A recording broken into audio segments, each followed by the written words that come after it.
Love it or leave it, protagonists meet in the first 10% of the novel.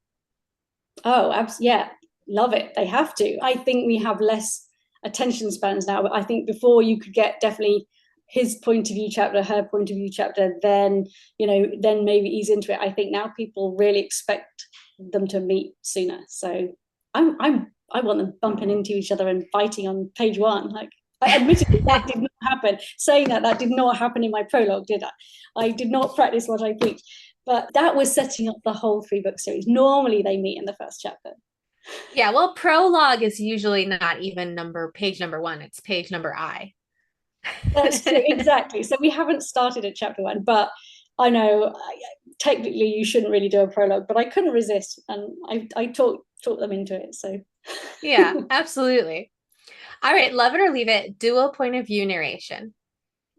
oh, love it. I like it. In fact, I think certainly for historicals, I want to see what they're both thinking, because it's really interesting to see how they're seeing the same situation, but from 2 different points of view. And also, it's frustrating when you don't get the hero's point of view. I think we really like to see that.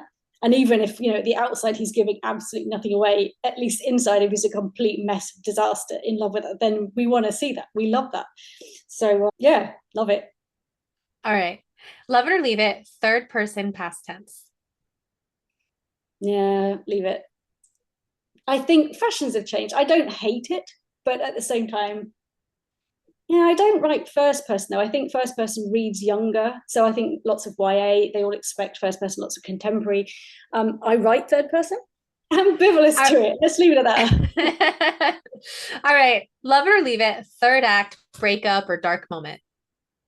I would say leave it because, well, certainly for my books, I'm never good with a really big dark moment, especially it drives me nuts when the whole misunderstanding could literally be solved if they just talk to each other like grown-ups. I have no patience for people that string it out for like 3/4 of a book. So yeah, I suppose we need a dark moment. The long dark tea time of the soul is what I call it.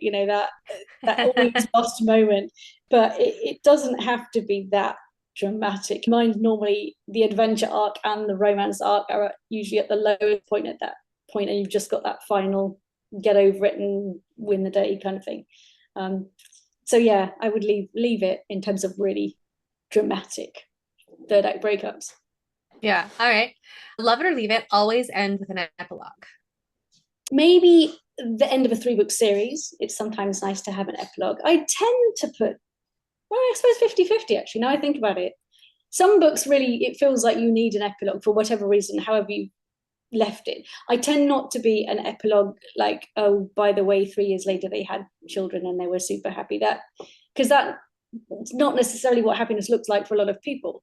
So I like to think that, like, what else is there to say in an epilogue? If there's something else I need to add to the story, usually it's just the epilogue is just to tease the next couple in a series, or to just give you a hint that these guys are okay, but these two, oh no. And that's where you go to the next book. So yeah, 50-50 on the epilogue. Yeah. All right.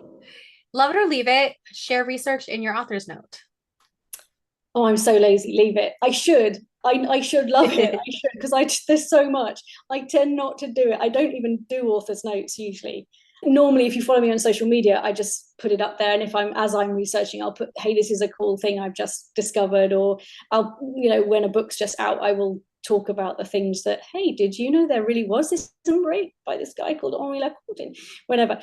But I don't put them in the book. There'd probably be as much 80,000 words of author's notes if I did that as the actual book. So for me, that's a leave it. All right. And are there any other romance rules that I didn't ask about that you like to break or play with? I don't know. Are there any rules? I don't think there are any rules. Like, you're writing the convention of a romance novel is, of course there are rules, but the way, we start here and we end up here, and how we get there is the fun. And even if you gave the same plot outline to 10 different authors, you'd end up with 10 different books, which is the joy of it. It's like a pop song. It's 3 minutes. That's the rules. It has to be that long. And yet, I think, have the variation within pop songs, right? So people are very dismissive of romance, like, oh, it's so formulaic, like, they're going to end up happy. Yes, Yes, that's why I read it. I don't want anyone to be dead at the end. I want them to be happy. Yeah, I want to enjoy the adventure and the ride. So that's have fun. That's a rule. That should be a rule. Yeah. It should be really enjoyable. You should feel better at the end than you did at the beginning. And if that is the case, that I have done my job, even if it's you've read it in 3 hours and it's taken me 6 months to write, and then you're mad because I haven't got another book out. I've done my job, right? So I yeah, love that. that's the rule. Have fun. I love that.